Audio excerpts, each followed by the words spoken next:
बकिया video देखने से पहले वीडियो को लाइक करें, राहम टीवी चैनल को सब्सक्राइब करें और बेल आइकन पर क्लिक करें। शुक्रिया। हज़रत सवाल है, मेरे पास 2-3 सवाल हैं। पहला पूछूंगा, इन्होंने मेरा ख्याल है आप इसका जवाब दे चुके हैं पिछले साल में प्रोग्रामों में, कि अगर कारोबारी कर्ज बहुत हो और आमदनी कम हो तो ज़कात निकालने का फॉर्मूला क्या होगा? मतलब कर्ज है इनके ऊपर, कारोबारी कर्ज बहुत है और आमदनी थोड़ी है, तो अब क्या करें? ज़कात दें ना दें या कैसे दें? बिल्कुल सही। हाँ, अच्छा सवाल है। तो पहले इस पर तफसीली बात कर चुका हूँ। तो बिल्कुल बात, असल में कर्ज आजकल दो तरह के हैं। बाद बैंकों के कर्जे होते हैं, जैसे घर का मॉर्गेज है, ये भी एक कर्ज है, या कारोबार के हवाले से आपने बैंकों से कर्ज ले रखे हैं, वो भी कर्ज हैं, या वैसे इंडिविजुअली किसी आदमी से आपने कर्जा ले रखा है तो वो भी कर्ज हैं।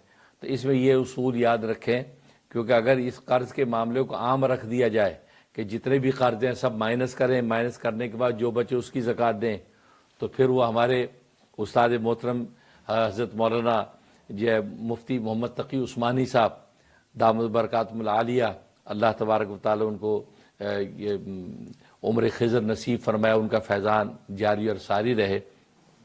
ऐसे लोग जो हज़ारों साल में पैदा होते हैं कि हज़ारों साल नरगिस अपनी बेनूरी पे रोती है, बड़ी मुश्किल से पैदा होते हैं चमन में दीदावर पैदा। तो वाकई वो ऐसी शख्सियत हैं। तो वो फरमाया करते थे कि अगर जो वो कर्ज़ के मामलों को मुतलक और आम रख दिया जाए तो फिर तो ये बड़े बड़े जितने सेठ हैं ये सब मुस्तहिक़ ज़कात हो जाएंगे, क्योंकि इनके ऊपर इतने बड़े बड़े कर्ज़ हैं कि मॉर्गेज के कर्ज़ हैं, कारोबार के कर्ज़ हैं। तो सारे कर्ज़ माइनस हों तो पीछे बचेगा ही कुछ नहीं, बल्कि इतने गरीब हो जाएंगे इनके पल्ले कुछ भी नहीं होगा, ये खुद मुस्तहिक़ ज़कात हो जाएंगे, बजाय इसकी कि लोग औरों को ज़कात दें। इसलिए जो है ये कर्ज़ का मामला बिल्कुल मुतलक़ नहीं है, बल्कि जब आप बैंकों से कर्ज़ लेते हैं, कारोबारी कर्ज़ लेते हैं, तो उसमें यह देखा जाएगा कि उस कर्ज़ से आपने क्या किया है, क्या चीज़ ली है। अगर आपने उससे कोई ऐसी चीज़ ली है कि जिस चीज़ के ऊपर जो है वो शरीयत ने ज़कात का हुक्म लगा रखा है, तो अगर ऐसी कोई चीज़ ली है तो फिर वो जो कर्ज है वो माइनस होगा। और अगर ऐसी चीज़ ली है कि जिस पे शरीयत ने ज़कात का हुक्म नहीं लगा रखा तो फिर वो कर्ज माइनस नहीं होगा। मसला घरों का मॉर्गेज है, घर का जो मॉर्गेज है, आपने घर ख़रीदा, अब आपने घर ख़रीद लिया, $500,000 का आपने मसला कर्ज ले लिया, तो घर एक ऐसी चीज़ है इस पर शरीयत ने ज़कात का हुक्म नहीं लगाया, यानी इसकी मालियत पर कोई ज़कात नहीं। आप रिहायशी घर 10 ले लें तो किसी पर कोई ज़कात नहीं है।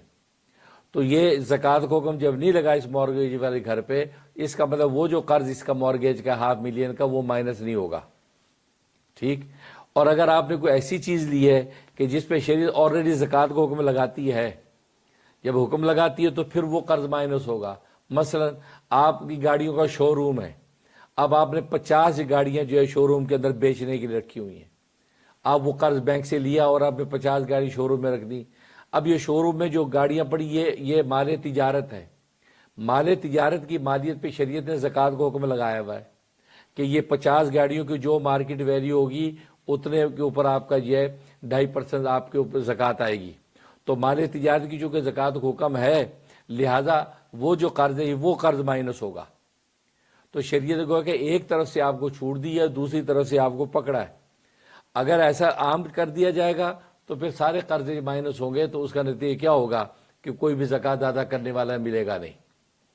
बस इस उसूल को याद रखें कि कारोबारी जो कर्जा आपने दिया, उस कर्जे का आपने क्या किया, आपने उससे कोई रॉ मटेरियल लिया, यानी माल तिजारत लिया, कंप्यूटर खरीद के कंप्यूटर बेच रहे हैं, या आपने ज़मीनें खरीदी हैं वो बेचने के लिए ख़रीदी हैं, या आपने मकान ख़रीदे उन मकानों को बेच रहे हैं। तो माल तिजारत अगर आपने लिया तो माल तिजारत पे चूँकि ज़कात आती है, लिहाजा ये कर्जा माइनस होगा। और अगर ऐसी चीज़ ली, जैसे मैंने कहा कि अपने घर, अब मॉर्गेज का घर ले लिया, अपना ज़ाती घर ख़रीद लिया आपने, तो इस पे चूँकि शरीयत ज़कात नहीं देती, लिहाजा ये जो कर्जा होगा ये माइनस नहीं होगा। इस उसूल के ऊपर आप हर चीज़ का फैसला करेंगे और उसके मुताबिक ज़कात अदा करेंगे। बहुत शुक्रिया।